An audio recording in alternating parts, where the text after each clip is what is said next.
If you guys enjoy what I do, be sure to hit that like button and subscribe. It really helps the channel and it's free and easy to do. Welcome to my channel where we cover the lore of Final Fantasy XIV. We cover the stories both big and small, the epic and the cute, the silly and the tragic. I hope you all enjoy the ride, and welcome to the Chronicler of Lore.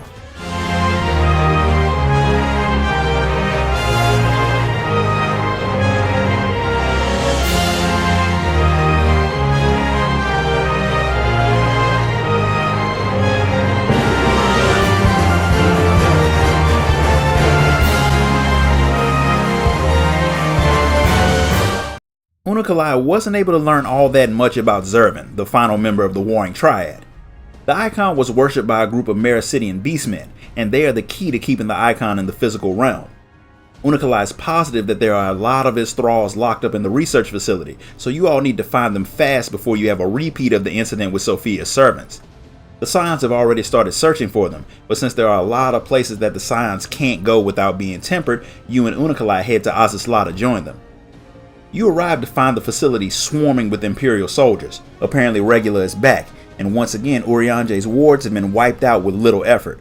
But it wasn't Chronicler who did it this time. Regula Van Hydrus didn't either.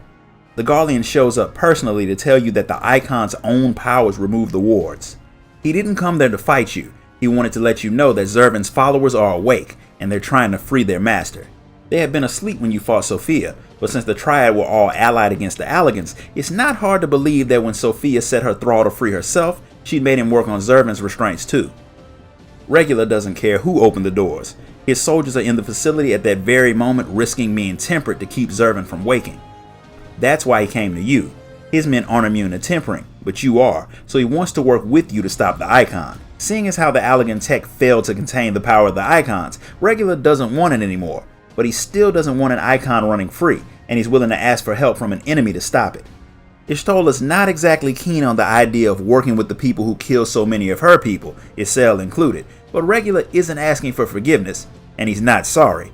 He fought for his beliefs, and you fought for yours, and he's lost friends to you just like you have to him, and yet he's willing to ask the Empire's most hated enemy to help him deal with a bigger threat.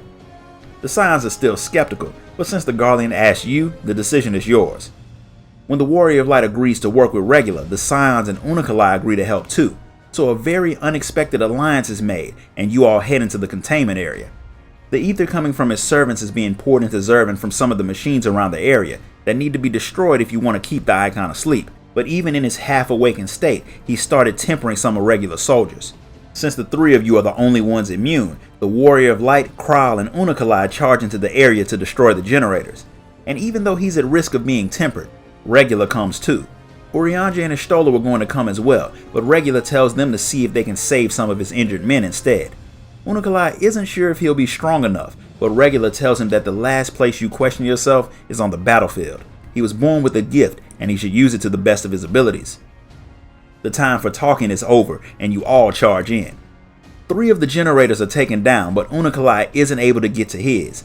Regula saves his life and destroys the last generator, but Zurvan wakes up and attacks him. The Garlean is able to hold off the attack for a moment, but his sword breaks and the Icon cuts a chunk out of him before going back to sleep.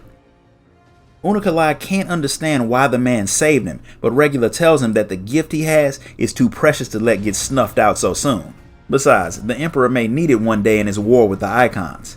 And Regula is more than happy to give his life for the Emperor's benefit after how the man supported him. After telling you one last time to make sure that you finish off Zurvan, Regula dies, and the Scions withdraw to prepare to fight the Icon. I really wish they had looted Regula's armor because out of all of the different sets of Garlean armors, his was my favorite. Seeing Regula's dedication to the safety of his men and his Emperor makes Kral wonder if it may be possible to convince Varys that trying to control Icons is a bad idea, but that's something to worry about later. Chronicler is more bothered by the fact that his weakness got the man killed, but regret can come later. Zurvan went back to sleep, but the remaining Garleans say that there's an army of his thralls loose in the facility that will keep trying to wake him, which means they need to be dealt with while you take down Zurvan.